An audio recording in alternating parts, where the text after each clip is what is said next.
Hər kəsə salam, necəsiniz? Ümid eləyirəm ki, yaxşısınız. Bu gün sizlərlə səhifə 7-ci sinif səhifə 72-də olan tapşırıqların yerinə yetirəcəyik. Mətnimizin adı alternativ enerji. Mən mətni oxumayacağam. Mətni oxumayanlar mütləq mətni oxusun, daha sonra videonu izləsin. Nəysə, keçirəm tapşırıqlara. Dərsin adını işarələyim, keçək. Haydi başlayaq, ya Allahım. Deməli, tapşırıq 1. Sizcə qədimdə insanlar külək və su enerjisindən hansı məqsədlə istifadə etmişlər? Yaza bilərsiniz ki, cavab olaraq. Qədim zamanda insanlar külək və su enerjisindən çörək, un əldə etmək üçün istifadə edirdilər. Daha sonra tapşırıq 2. Sizcə Azərbaycanın müxtəlif bölgələrində bərpa olunan enerjinin hansı növlərindən istifadə edilə bilir? Bu, Abşeron yarımadasında günəşdən istifadə edilə bilir. Daha sonra 3. Enerjiyə qənaətin ən sadə yolları. Uşaqlar, bunu sizin öz öhdənizə buraxıram. Yəni, bunu siz özünüz yazmalısınız. Sonra keçirəm tapşırıq 4-ə. Qlobal sözünün mənasını açıqlayın. Bu sözlə qlobus sözü arasında məna yaxınlığını izah edin. Deməli, uşaqlar, baxın.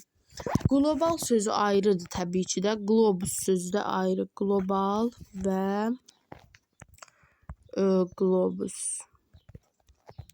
Uşaqlar, bu sözlərin indi bizdə mənasını istəyir. Təbii ki də qlobal sözünün mənası bütün yer kürəsini bürüyə bilən. Amma qlobus sözünün mənası isə öz oxu ətrafında fırlanan yer kürəsidir. Yəni, buna cavab olaraq belə yaza bilərsiniz. Daha sonra keçək 5-ə.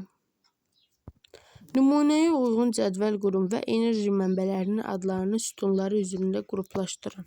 Deməli, qrupumuzun, daha doğrusu cədvəlimizdə biri bərpa olunan enerji mənbələri, bir də ki, bərpa olmayan enerji mənbələridir.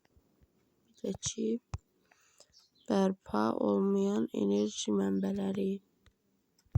Deməli, uşaqlar, bərpa olunan enerji mənbələri külək, günəş və su ehtiyatı. Amma bərpa olunmayan isə qaz, torf, neft və kömür. Görüm, onu yaza biləcəmsə, yazacağım bunların içinə, bu dairələrin.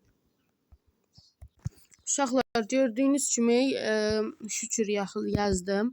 Baxın, bərpa olunan külək, günəş və su ehtiyatı. Amma bərpa olunmayan isə qaz, torf, neft və kömür. Belə yaza bilərsiniz. Daha sonra keçirəm tapşırıq 6-ya. Verilmiş ifadələri müvafiq nöqtələrin yerinə qoymaqla cümləni tamamlayın. Mən elə promoy deyəcəm, yəni siz elə yazarsınız da. Deməli, 1. Enerji almaq məqsədi ilə çaylarla zəngin ölkələrdə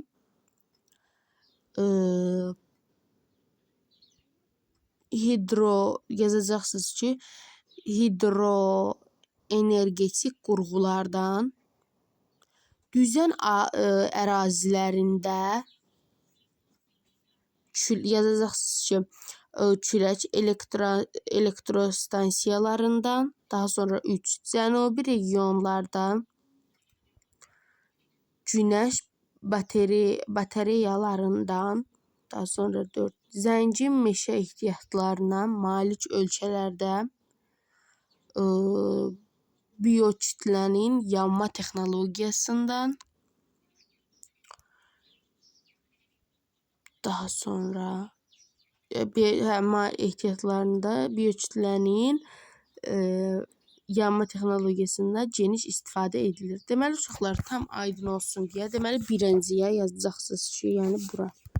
Baxın, görüm, yazı biləcəm, belə işarələyəcəm, 1, 2, belə qoyacaq. Uşaqlar, deməli, 1, 2, 3, 4.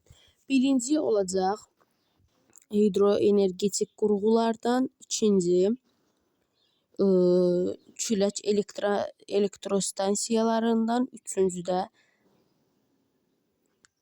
günəş batareyalarından, dördüncüdə isə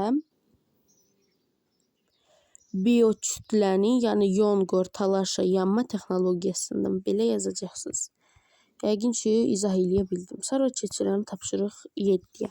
Uşaqlar, mən 7-ni deməli oxuyuram.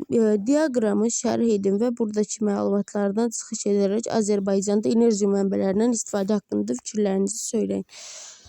Yəni, bunu siz özünüz yazmalısınız, öz öhdənizə buraxıram. Daha sonra keçirəm 8-ə də həmçinin sizin öz öhdənizə. Çünki orada görürəm ki, çox söz var. Yəni, ona görə də sizin öz öhdənizə buraxıram. Hansı, yəni söz, feilli, sifət deyil, onları seçməlisiniz. 9-da isə mətndə altından xətt çəkilmiş hansı söz məsdər deyil. Deməli, gəlirəm həmin o altından xətt çəkilmiş sözə. Birinci uşaqlar dəyişməsinin, baxın, birinci bu olacaq. Qələmin rəngini dəyişim, eyni olmasın da, qoy işarələdiklər. Deməli, birincidə olacaq dəyişməsinin. İkincidə də istiləşməsinin. Deməli, birincidə istiləşmənin, ikincidə isə dəyişməsinin. Yəni, bu sözlər məsdər deyil. Belə yaza bilərsiniz. Bir videomuzun sonuna gəlirik. Artıq keçirik. Ana səhifə 75-də olan. Qutarırıq da. Keçirik 4-cü bölümüyə. Yəni, 3-cü bölüməni bitiririk. Amma siz hələ də mənə abunə olmursunuz. Çox xahiş edirəm. Kanalıma abunə olub videolarımı bəyənin. Çünki həqiqətən bu çox önəmlidir. Yəni, kanala abunə olmağı unutmayın. Videoya baxırsınız, bəyənin, daha sonra abunə olun.